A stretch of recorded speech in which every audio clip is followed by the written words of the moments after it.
মাদারীপুরের ডাসার উপজেলার পুয়ালী গ্রামের সিরাজ মুন্সির দুই ছেলে আলামিন ও মিলন মুন্সি পরিবারের সচ্ছলতা ফেরাতে পাড়ি জমিয়েছিলেন ইতালির উদ্দেশ্যে। 7 মাস আগে ধার দেনা করে দালালের কাছে দিয়েছিলেন 30 লক্ষ টাকা। গত 4 মাস ধরে পরিবারের সাথে যোগাযোগ বিচ্ছিন্ন থাকার পর হঠাৎ খবর আসে দুই ভাই মারা গেছে দুর্ঘটনায়। শুধু এই দুই সহোদরই নয়, আরও 6 জন মারা গেছে বলে দাবি স্বজনদের। বেলার রিজভির তথ্য ও ছবিতে ডেস্ক রিপোর্টে দেখুন বিস্তারিত।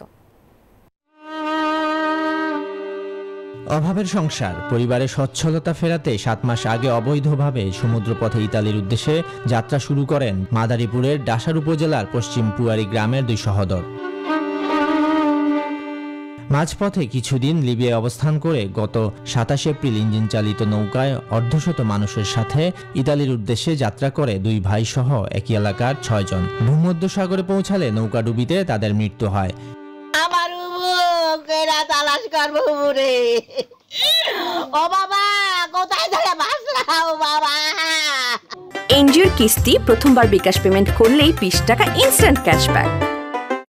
বিষয়টি দীর্ঘদিন গোপন থাকলেও মঙ্গলবার রাতে মৃত্যুর খবর আসলে পরিবারে শুরু হয় শোকের মাতম। সে বলছে 15 দিনের মধ্যে তাও গেম দিবে। আমার কাছ থেকে 15 লাখ করে 30 লাখ টাকা নিছে। এই 8 মাস ধরে কোনো খোঁজ খবর পাই না। কিছুদিন মধ্যে কয়েক 10 তারিখে আইবে, এই সপ্তাহ ঈদের কোনো ফোনের যোগাযোগ নাই। স্বজনদের অভিযোগ, ইতালি নেয়ার প্রলোভন দেখিয়ে 30 লাখ টাকা হাতিয়ে নিয়েছে দালাল চক্রের অন্যতম সদস্য গোপালপুর ইউনিয়ন পরিষদের চেয়ারম্যান ফরহাদ মাতুব্বর। একদিকে স্বজন হারানোর শোক, অন্যদিকে ঋণের টাকা পরিশোধ নিয়ে দুশ্চিন্তায় নিহতের পরিবার। আমি যদি কিস্তি যাই হারা আমি সোজা কথা পলাইয়া বলাইয়া থাই তাহলে দিলে পারে ফেলে ছেলে বন্ধু বন্ধু আত্মীয় স্বজন দিয়ে টিয়া হালার আইটেল চেহারা দিয়ে টিয়া পার করিয়া দিছি। এই তামাতিতে এখন আমার ছেলেই পাইতেছি না।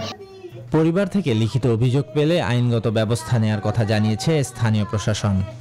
যারা বিদেশগামী যারা নিখোঁজ হয়েছে তাদের পরিবারের কাছ থেকে আমরা যদি তথ্য পাই তাহলে আমরা সরকারের দৃষ্টি আকর্ষণ করে ঊর্ধ্বতন কর্তৃপক্ষের মাধ্যমে আমি প্রয়োজনীয় ব্যবস্থা গ্রহণ করব।